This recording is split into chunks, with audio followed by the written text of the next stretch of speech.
Hey guys, I am Luella. Welcome to the first episode of Behind the Performance. Today I'll be looking at Abigail's monologue from the Crucible, the one she does in Act 1 with the other young girls, not the John Proctor one. So this is a role that I performed a year ago, I think, in a community theatre production. Had a lot of fun, she's a bit nuts, bit of a crazy one. So yeah, let's jump into it. I'll unpack what I did afterwards, but for now, here is my performance of Abigail from the Crucible. Now look you, all of you. We danced, and Tituba conjured with Putnam's dead sisters, and that is it. And mark this. Let either of you be the word, the edge of a word about the other things, and I will come to you in the black of some terrible night, and I will bring a pointy reckoning that will make you shudder. And you know I can do it. I saw Indians smash my dear parents' heads on the pillows next to mine, and I have seen some reddish work done by night. And I can make you wish you'd never seen the sun go down. Now sit down and shut up! Alright, let's have a look at that character there, Abigail. So the way that I saw her was very much as a sociopath. She's a bit crazy. That one. When I first approached Abigail and how I was going to break her down, I sort of had to, I guess, start with looking at what she does. So my process, I'll go through a script and I'll note down all the facts of a scene, so things that physically happen. So she grabs Betty, she slaps Betty, she wraps her arms around John Proctor, those kinds of things. They'll either be in stage directions or in the actual dialogue. So other things in here, she saw her parents get killed. That's clearly going to mess someone up a little bit. So things like that, note down all the facts. Then when I go back through, I note down the assumptions. So like I said before, she saw her parents got killed. Fact. My assumption from that, that's probably messed her up a little bit. She wraps her arms around John Proctor. Fact. Assumption, she wants to seduce him. So that's what I do, just so that I know that my interpretation of the character is based in actual facts from the script. That might stem back to my ancient history past, studying that in high school when a teacher was like, prove this with primary sources. And I was like, well, that's kind of why I do it in my acting as well. So if a director goes, why did you decide to do this? I can go, well, in Act 3, Scene 5 on page 6, she says this, and that made me think that blah, blah, blah. And it just roots it for yourself, so you know you're giving a realistic and truthful representation. So once I've gone through and I've noted all of those out, I sort of look at her journey as a whole and I try and discover what her super objective is from that. So super objective, objectives in general, but super objective is incredibly important. It's super important, I apologize. It's really important. So super objective is basically what's her objective for the whole play. You might have one, you might have two, you might have a couple, but generally it's just the one objective for the whole play. The one I decided on for Abigail is that she wants a better life for herself. So with that super objective, I can't word anymore. With that super objective in mind, I can then look at justifying why she does things. This role was personally quite heavy because you're having to justify actions that I personally judge. Seducing men, you know, killing like 30 women who were completely innocent just because they annoyed you, like all manner of things where I was like, this is really messed up. But as an actor, I had to remove that judgment and I had to make myself relate to Abigail and connect with her somehow in order to give that truthful performance. So I did that mostly through the super objective. Super objective, I want to live a better life for myself. That's something that I can relate to personally. Like I'm always saying, I've never pictured a future for myself where I'm not comfortable or I'm not fabulously wealthy and being able to help other people and spread that around. So I've always, my entire life, grown up going, yes, I'm gonna have, I want that better life. I by no means had a life as difficult as hers. I had a great life growing up, but I've always wanted that something better, so I could really connect with Abigail's want of something better. Throughout the play, Abigail encounters a lot of obstacles. Other people's opinions of her, her status in the world. So when I was researching things about the time, her status being an orphan was one step above a slave. So she was like second lowest on that social ladder. So of course she would do anything she could to get ahead in life. And that's kind of how I viewed John Proctor. I talked with the actor at the time who played John Proctor and I was like, what do you think our relationship was? How do you think it started? Because I think Abigail views it very much as a step forward for her. If I can seduce this man to leave his wife and marry me, I'm going to end up a wife of someone who owns property. that ups her status, that gives her that better life. So that's why she was seducing John Proctor. And we ended up deciding on it started quite playful, and then it moved into that like, oh yes, this is something more serious. And that, for me, I decided was when Abigail was like, this is plausible. I'm going to chase this man to the ends of the earth. And if he doesn't want me and he chooses his wife, I'll just get his wife convicted of being a witch, apparently. So another thing that I really, it's the hill I will die on, is the physicality of a character.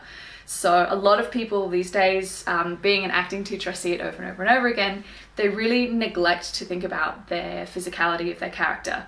So if you think about it, we all uniquely have our own ways that we stand. You've probably seen me switch positions 1,000 times because I generally stand sunk into one hip. That's how myself as Llewellyn Baldwin stands. I gesture up here a lot. That's my kind of movement. So why wouldn't your character have that same level of depth? So for Abigail, there's so many different ways you can think of physicality. When it came to her, I really had to think about the era. You know, she's not going to walk and stand like I would in the 21st century when she was in like the 1600s. But so she'll have those different movements. But the main thing I used was, it's an activity I'm sure many actors have done. What animal is your character? And then you run around the room like that animal. I skipped that part out. I generally just like to think of an animal that suits the character and then adopt some of those movements. So for Abigail, I really related her to a cat. She can be very still and she can watch and see everything that's happening, but then can pounce in a second. And so when I did the stage show, a lot of my movements were like that. In Act 1, Abigail sits for like 10 pages and does nothing except observe. And so when I did that, I had to sit, but she would be constantly listening, constantly observing. Some characters might not be spoken to on stage for 10 pages and they might do their own thing, but no, Abigail would be sitting and watching everything and absorbing and listening and understanding. So I made that part of her character and I brought in those cat-like movements. So I wasn't running around like a cat. This isn't, you know, the Andrew Lloyd Webber musical. But I just thought about how cats move. They don't just move their upper body when they walk, or they don't just move their lower body. It all moves as one. So when she walked, her whole body would shift slightly. And then in particular when she would walk towards like someone like John Proctor, that would be amplified because she's trying to seduce him. She's trying to draw that attention to like, oh, look at how my body moves. Another thing I sort of got with her physicality was it was very laid back.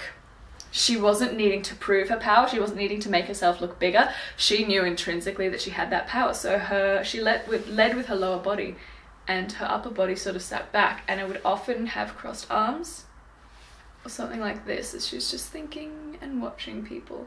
So it was a very relaxed, continually moving body. She was always engaged physically. She was never tense, always fluid and always moving. Voice and accent. So I'm sure you probably heard the really weird jumbled accent I did. I swear that's not just because I can't do a northern accent. At first I couldn't, but we got there. So when we did this production, the director said she wanted all the adults to be northern because Puritans came over from northern England mostly, and had settled in America, and so they hadn't actually been there that long. So you wouldn't do that in a purely American accent because the American accent took a while to develop. So the next generation, however, the director was like, the young kids, they need to start getting some Americanisms in there. And I was like, cool, okay, time to figure this one out. But I thought about Abigail as well, and I was like, look, if she's come from Northern England, she would know other English people who speak pure English, general British accent. And she would associate them with being a higher status, I guess. So in her pursuit of I want to live this better life and have this higher status for myself, of course she would do everything she could to go towards that. So I tried to bring in some English accent sounds to her voice. As well as that, as you can hear, I have quite a low talking voice naturally, but with Abigail, again, I had to kind of sit in that lower spot.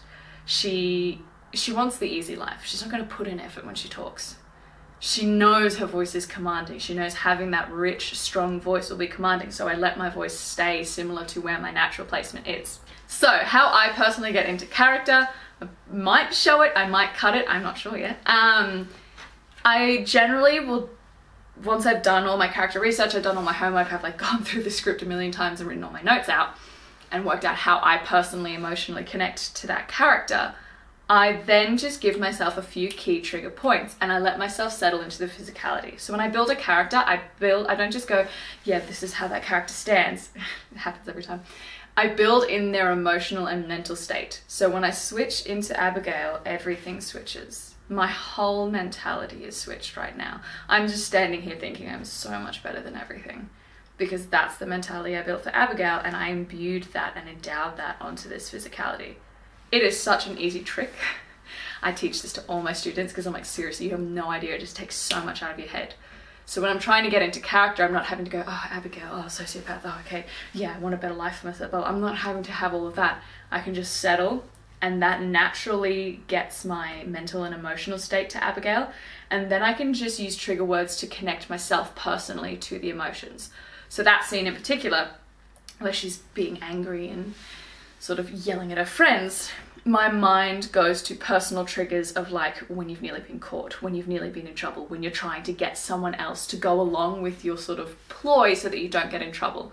Because I don't have to think about the character too much as I'm doing this and as I'm getting into the physicality, my brain is just remembering that feeling. So it's very rare that I use emotional recall, but in that instance I do.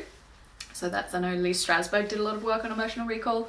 I tend more towards my slightly mucked around version of Meisner, but occasionally I will do emotional recall to bring those emotions. So as I said, getting into character, imbue your character's physicality when you do your homework with their mental and emotional state, and then when you're getting into character, you just have to focus on your own personal emotional triggers to connect to that specific scene.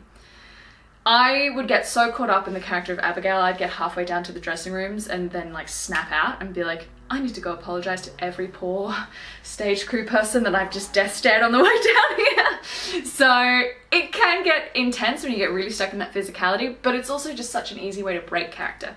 If you're doing a heavy character like Abigail, someone who is just such a dark, clouded character, you can get really stuck, and you can get really stuck mentally in that character, and it can get quite unhealthy for your mental health.